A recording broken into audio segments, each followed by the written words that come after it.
So let's talk about forgiveness. Well, I'm going to start by saying what it's not. Forgiveness is not accepting or condoning or excusing or denying what has happened.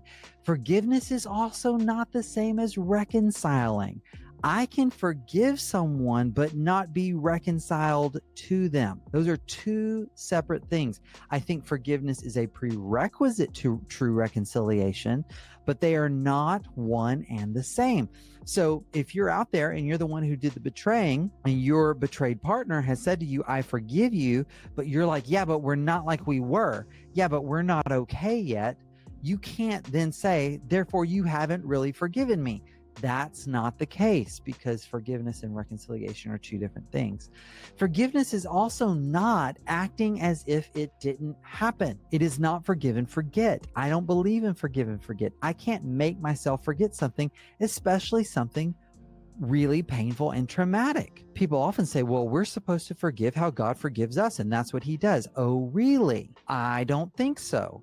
I mean, he does talk about forgetting our iniquities as far as the east is from the west, and, sending them to the bottom of the sea and that sort of thing. That's very poetic and metaphorical language. He's also talking about forensically, or in terms of our justification.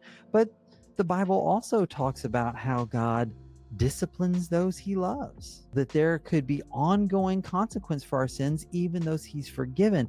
And the consequences there for our own good, for our own learning, for our own growth, for our own sanctification, if you want to use a good churchy word for it. Forgiving and forgetting, not the same. It's not acting like it didn't happen. Forgiveness is a process, not a mere act. Now, it does involve decisions. A decision can be an act, but it is more than a single decision.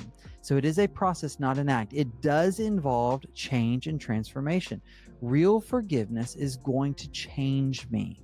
It's going to transform me and grow me. Piles and piles of research out there show that forgiveness is positively associated with post-traumatic growth. It is often in this process of forgiveness that betrayed partners actually turn that corner and really begin to experientially know and see within themselves that post-traumatic growth. There's also within the research a distinction between what they call decisional forgiveness and emotional forgiveness, okay?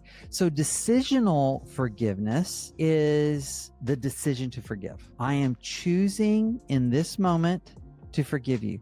Right now, the pain is so great, I want to hurt you back one way or another, or the pain is so great, I want to call the divorce lawyer right now. I may decide not to do that just because I've got good boundaries with myself and I've been counseled to, or coached to, hey, don't make any big decisions right now. But it might also be right now, I'm choosing to not extract pain on you out of the pain that you've caused me. That's a moment of decisional forgiveness that cannot encompass the whole process. Emotional forgiveness, this is an important distinction. It's not that the pain of what happened goes away, but my negative feelings toward you are beginning to lessen and subside, right? What you did still hurts me,